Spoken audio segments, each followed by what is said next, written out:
आझाद मैदानात पोलिसांदेखत टॅक्सीवाल्यांची मुजोरी सुरू होती। ओला आणि उबरमुळे काळी पिवळीवाल्यांचा धंदा बसला। त्यामुळे टॅक्सी बंद आंदोलन करून आज काळी पिवळीवाल्यांचा रस्त्यावर नंगा नाच सुरू होता।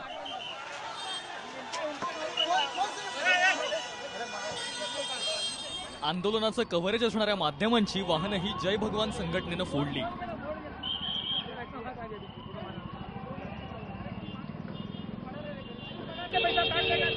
ओला है यार, लो ना। क्या हुआ? क्या हुआ?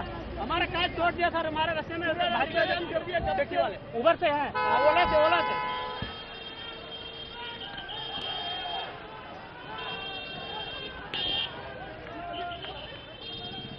ओला आणि उबरमुळे खरं तर प्रवाशांची मोठी सोय झाली आहे। मोबाईलवरून ओला उबर बुक केली की तुम्ही जिथं असाल तिथं टॅक्सी येते। अवघ्या 6 रुपये किलोमीटर प्रमाणे सुरक्षित आणि एसीतून छान प्रवास होतो। काळी पिवळीचं जितकं बिल होतं त्यापेक्षा ओला उबर स्वस्त आहे।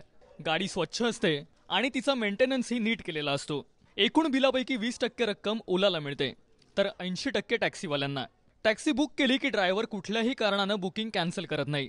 या उलट काळी पिवळीवाल्यांची मनमानी डोक्याला ताप देते। तो या तो टैक्सी आप हर एक को 2 प्रोवाइड करो कि इजीली मिल जाए, और सामने वाला जो बंदा है वो रेडी हो ले जाने के लिए। पहला इशू ये आता है।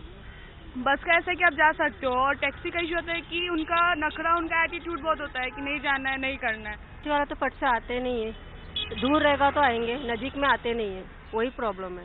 ट्रेन का प्रॉब्लम होगा तो काम पे जाना सब मुश्किल हो जाता है एकदम, इससे लेट होता है, और उधर भी डांट सुनो, इधर का भी प्रॉब्लम संभालो, ऐसा प्रॉब्लम होता है। टैक्सी वाले फट से आते नहीं। स्पर्धेचं युग आहे।